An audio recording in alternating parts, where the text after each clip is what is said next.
Oh, hey there. What's up, everybody? My name is Rasul Wright, and I am a 1L at the University of Maryland School of Law in Baltimore. And on this YouTube channel, you guys will find a lot of advice concerning how you should navigate law school, my track to becoming a 1L, and, kind of my undergrad experience with grappling with, attending law school in that process. And for the purpose of today's video, I want to focus on something that is very critical to the application process when applying to law school. And I'm not talking about the LSAT exam, and I'm not even talking about your GPA. I am talking about you today, all right? I'm talking about your personal statements. Now, many people wait to save these until the last moment, and I think that is a big no-no. The personal statement is something that you guys want to be starting on as early as you possibly can, and I'm going to explain to you guys why this is important, how you can, indulge yourself with having a very formidable personal statement, and how you can go about making sure that your personal statement fits into your persona as an individual, all right? So I hope that you like this video. Please take some time to make sure that you subscribe, like, and comment if you have any questions throughout the duration of this video, all right? Let's get started. All right, so first, what is a personal statement? When you're applying to many of these professional programs, i.e. law school, dental school, medical school, or even some graduate school programs, right? They ask you for a personal statement so that they can get to know you as an individual, all right? Many of these people that are sitting behind a certain desk, they're reading your application, they do not know who you are, they're trying to figure out whether or not you'll be a good fit for their academic environment, right? And they want to make sure that you're a person, who is personable, right? Which is why they call it a personal statement. Who are you, okay? And so when you're going through creating this thing known as a personal statement, most of them don't go over 2 pages, all right? So you're condensing a lot about yourself into a very small, short, minute, paragraph statement, all right? And so it's important for you to make sure that you're condensing everything about yourself and you're hitting the main points about what is most important to you as an individual, okay? Now, the biggest thing that I think a lot of people, mistake when they are doing personal statements and that they neglect a lot is making sure that you're reading the prompt and that you're answering every single question that they might be asking you, all right?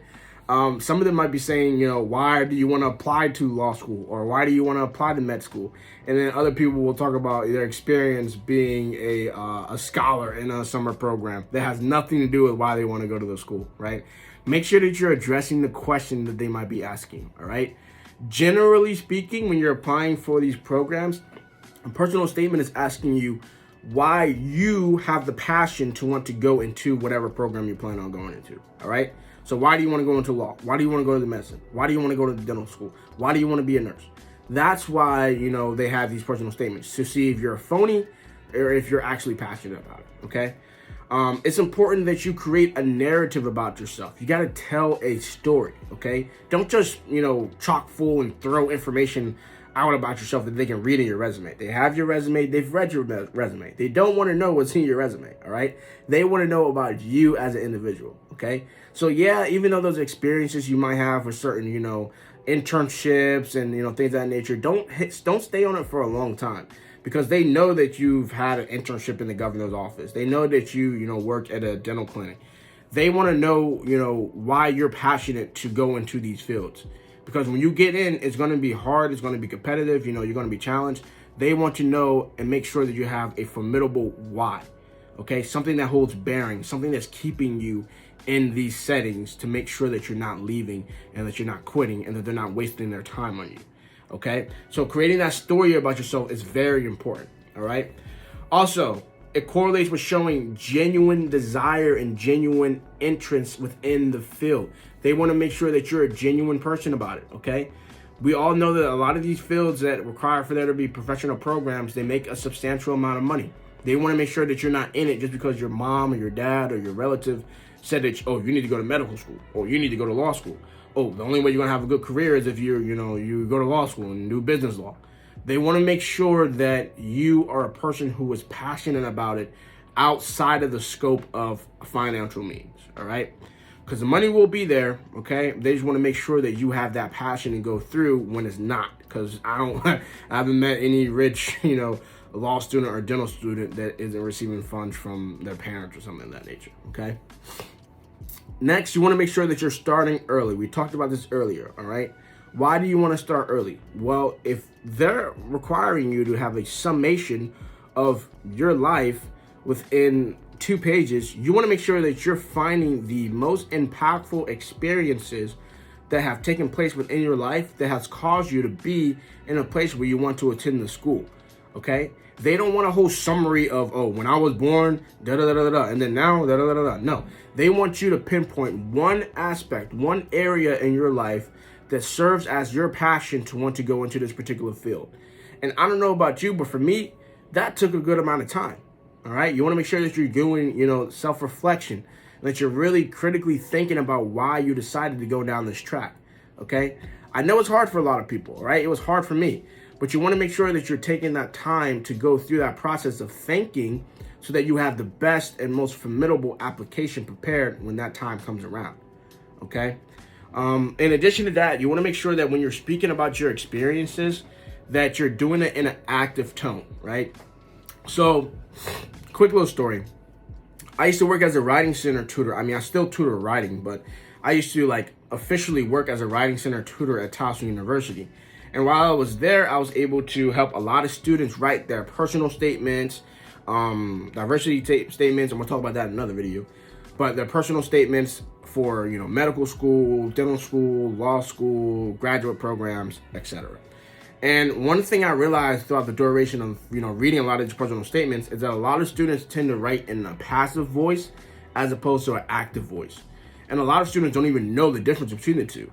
And so most of the time I will break it down to them and they would totally have a wide-eyed moment where they're like, wow, I didn't even know I was doing that.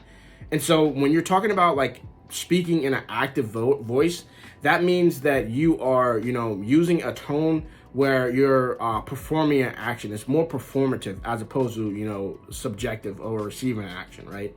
And so when someone's reading your personal statement, they want to be engaged fully with it. And you can't really do that when you're speaking in a passive voice because they're not being engaged because you're not performing an action. So one example that I use all the time is a correlation to certain trips, right? So an example of a passive voice, you would say something like, my first trip abroad is one I will always remember, right? That's something that a lot of people tend to say all the time. But if you're saying it in an active voice, it would read something like this. I will always remember my first trip abroad. Now, between the two that I just read, and you don't have to answer right now, you can comment down below. Which one do you feel as though was more genuine, the passive voice or the active voice, right?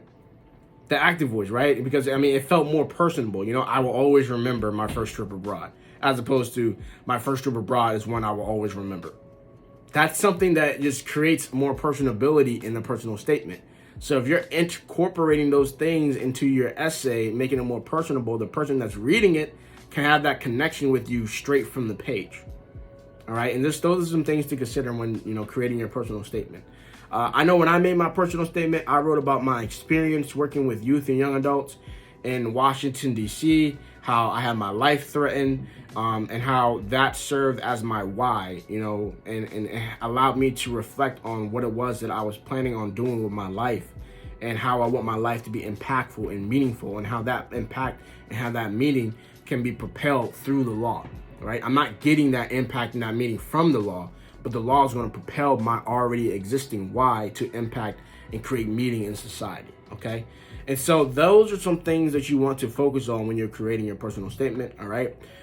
If you'd like to take a look at my personal statement, I have no problem with that. Just comment down below. Hit me up in the DMs on Instagram, anything of that nature. I hope that you guys enjoyed this video. I hope that it was informative for you. If you have any questions, please make sure you leave questions in this comment section below. Make sure that you like, comment, and subscribe. Follow all my social media platforms on my bio. They're all linked in there. And remember to please go the distance and have the ability to do what it is that you need to do every single day. That's all that it takes. Up and coming videos, I'll probably talk about my diversity statement, some of the schools I was accepted into, and dabble in that regard. Okay, have a great day, guys. I hope that you guys are continuing to be successful. I'll talk to you soon.